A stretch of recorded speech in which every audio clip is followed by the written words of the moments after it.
आदमी इतना चालू हो गया था। और राय देने वालों पे बात कर रहा था, मैं आपसे बता रहा था, मेरे एक दोस्त ने बेचारे ने मिठाई की दुकान खोली और बोर्ड लगाया कि हमारे यहाँ ताजी मिठाइयां मिलती हैं। अगले ही दिन एक रायचंद हाजिर हो गए। बोले ये हमारे यहाँ लिखने से क्या फायदा? बोले जब नीचे मिल रही है तो ऊपर हमारे यहाँ लिखने से क्या फायदा? बोले क्या करूं? उसने कहा मिटा इसको। उसने बेचारे ने हमारे यहाँ पुतवा दिया। अब उस पर लिखा हुआ था ताजी मिठाइयां मिलती हैं। आप देखिए कितने लॉजिकल होते हैं ये। अगले दिन फिर एक रायचंद आ गए। बोले ये ताजी लिखने से लोगों को डाउट क्रिएट होता है। बोले क्या करूं? उसने कहा मिटा इसको। उसने बेचारे ने ताजी भी मिटवा दिया। अब उस पर लिखा हुआ था मिठाइयां मिलती हैं।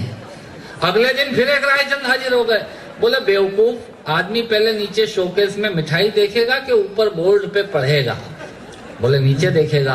बोले फिर ऊपर लिखाने से क्या फायदा?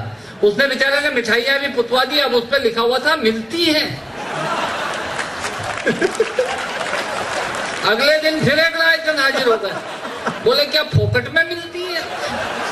बोले नहीं, पैसे लेके देता हूँ। बोले फिर मिलती का क्या मतलब? बोले क्या करूं?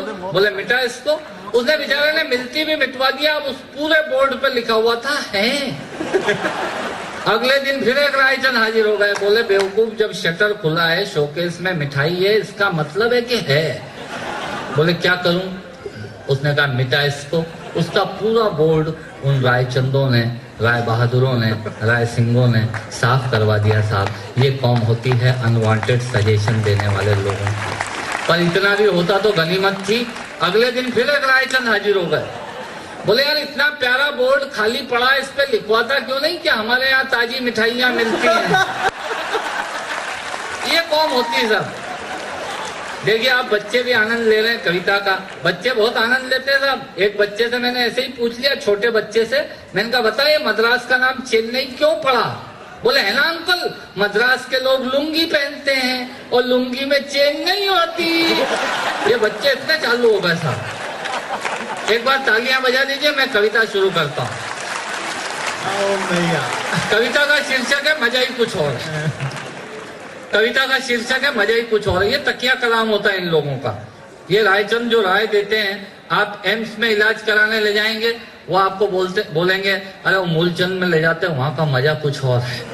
ये होते हैं रायचंद। आप कोई काम करिए ये तुरंत हाजिर होंगे। इनका एक ही काम राय दो। ये खुद किराए के मकान में रहते हैं, पर आपके बनने वाले 25 लाख के द्वारका वाले मकान में राय देने आएंगे कि वास्तु के हिसाब से किचन कहाँ होना चाहिए।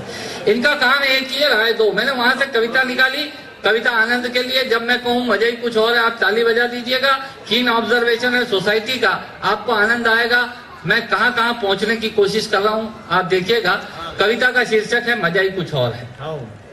दांतों से नाखून काटने का, छोटों को जबरदस्ती डांटने का, पैसे वालों को गाली बकने का, मूंगफली के ठेले से मूंगफली चखने का, कुर्सी पे बैठ के कान में पेन डालने का और डीटीसी की बस की सीट में से स्पंज निकालने का। मजा ही कुछ और है। दांतों से नाखून काटने का, छोटों को जबरदस्ती डांटने का, पैसे वालों को गाली बकने का, मूंगफली के ठेले से मूंगफली चखने का, कुर्सी पे बैठ के कान में पेन डालने का और डीटीसी की बस की सीट में से स्पंज निकालने का। मजा ही कुछ और है। एक ही खूंटी पे ढेर सारे कपड़े टांगने का, नए साल पे दुकानदार से कैलेंडर मांगने का। भले जगह नहीं हो पर आदमी पूछता जरूर है, क्या सेठ इस बार कैलेंडर वैलेंडर नहीं आए क्या? एक ही खूंटी पे ढेर सारे कपड़े टांगने का, नए साल पे दुकानदार से कैलेंडर मांगने का, चलती रेल में चढ़ने का, दूसरों की चिट्ठियां पढ़ने का, मांगे हुए स्कूटर मोटर बाइक का, मांगे हुए स्कूटर को तेज भगाने का और खुद को नींद नहीं आने पे पत्नी को जबरदस्ती जगाने का। मजा ही कुछ और है। मजा ही कुछ और है। चोरी से फल फूल तोड़ने का, खराब ट्यूबलाइट और मटकों को फोड़ने का, पड़ोसन को घूर घूर के देखने का। हमारे भैया को इतना आनंद आ रहा है जैसे इनका चरित्र चित्रण हो रहा है। बहुत अच्छे। चोरी से फल फूल तोड़ने का, खराब ट्यूबलाइट और मटकों को फोड़ने का, पड़ोसन को घूर घूर के देखने का, अपना कचरा दूसरे के सामने फेंकने का, बाथरूम में बेसुरा गाने का और थूक से टिकट चिपकाने का। मजा ही कुछ और है। ऑफिस में लेट आने का, फाइल को जबरदस्ती दबाने का, चाट वाले से फोकट की चटनी डलवाने का, बारात में प्रेस किए हुए कपड़ों पे फिर से प्रेस करवाने का, ससुराल में साले से पान मंगाने का और साली की पीठ पे ढोल जमाने का। मजा ही कुछ और है।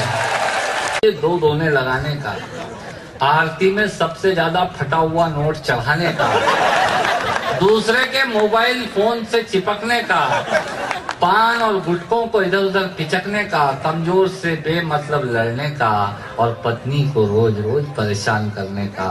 मजा ही कुछ और था।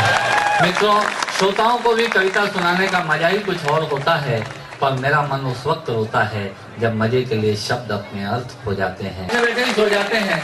यदि आप जीवित और जागृत हैं तो प्रमाण बताइए। कविता